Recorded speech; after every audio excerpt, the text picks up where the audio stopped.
Assalamualaikum warahmatullahi taala wabarakatuh. Jira jirtu hordoftoota YouTube channel AKAP. Baga nagaan dhuftan anaa dhufu isiniin jedheetiin jira. Appilikeeshinaa firii dalaguu kan biraa haaraa isiniif fideen dhufe jechuudha. Yoo sun sin dide kanaan fayyadamtanii gara YouTube kiyyaa warri haaraa dhuftan anaa dhufu baga nagaan dhuftan isin jedha. Mallattoo subscribe kana gootanii notification aaleerra buuftan maqaan kiyya akka jettanii tokko walitti buttanii papa warra sirraan dhaggeeffataa jirtan asumaan warra subscribe godhin subscribe gootan jechuudha. Jalqaba wanti isin kadhu jechuudha like gochuun dagatina. Hundi keessan uyyuu like godhame si'a tokko sekondee tokkoon isinii kenna like godhaa hundi keessan. Amma nama 3,600 laale kana keessaa jechuudha nama 194 like godhe. Osoo laayikiin xiqqaatu nama 400 ta'ee jiraate jechuudha ilaalchi kun ol dabala jechuudha. Kanaaf maaloo like naaf godhaan sin jedha amuma like erga gootanii booda gara barnootaatti qaxxitaa sin dabarsina. Appilikeeshina bakki isin argattan yoo fageenya deemuu jibbitanii descriptionii jalan sinii ka'a. Descriptionii bakka kana argattan jechuudha. Link isaa yoo kaaniin immoo Play Store keessa seentan jechuudha.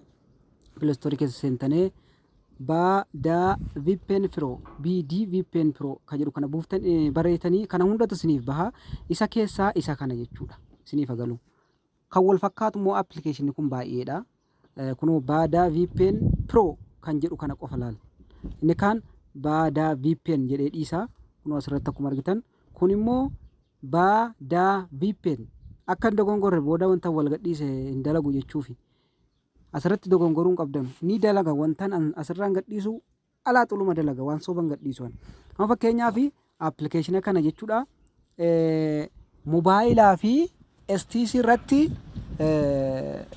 hojjechiisee ilaaleera.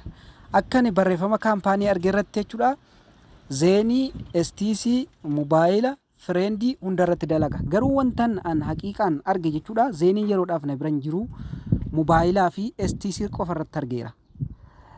Warri immoo Friendii fi Zeenii isin yaalii godha laala.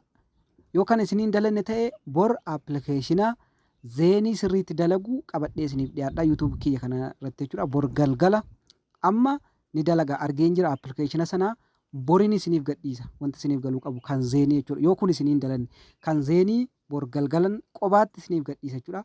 Appilikeeshina kana ni seentanii anamma itti fayyadamaan jira jechuudha. Kunoo an itti fayyadamaan jira fakkeenyaaf nin cufeetiin jira. Jalqaba gaafa seentanu daataadhuma yookaan wifi fayyadamaattanu asiin seentanii update gootan kunoo asiin waggaa update gootanii asirratti servisii isiniif fida service 1 kan jedhu irra buuftan jechuudha.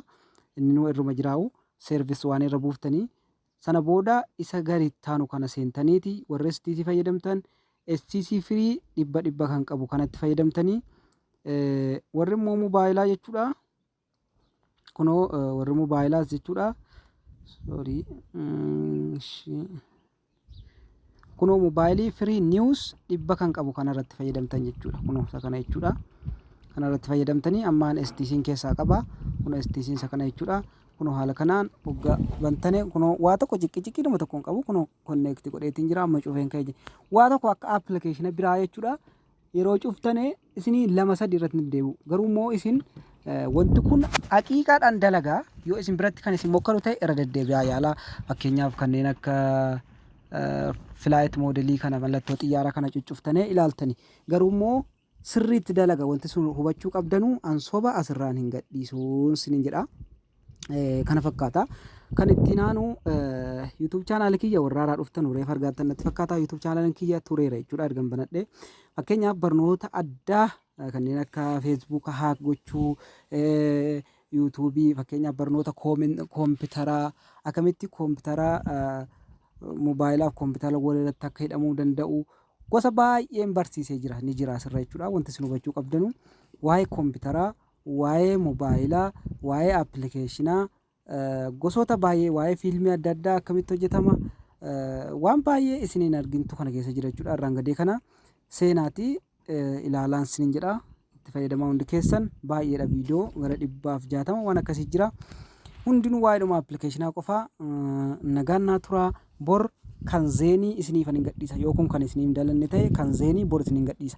Amma moosii yaalii godhaa ilaala. Zeenii yeroodhaaf na biran jiru yaalii godhee ilaaluu fi garuu immoo ni dalaga jedhane jarri jechuudha. Abbaan kaampaanii ni dalaga jedhane an garuu sobuun hin ta'u yaalii godhee hin laalle. Maaliif Zeeniin na biratti hin jiru wanti ni ilaale STC fi mobaayila irratti ilaale.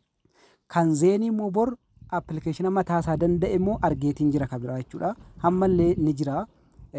Hiriyaa kiyyaaf ergeen ture itti fayyadamaa jira jechuudha. Borgalgalan isa isiniif gadhiisa ishee deebi'aatii yuutuubii kiyyaa borgalgala laalaan siin jedha. Nagaan naa tura.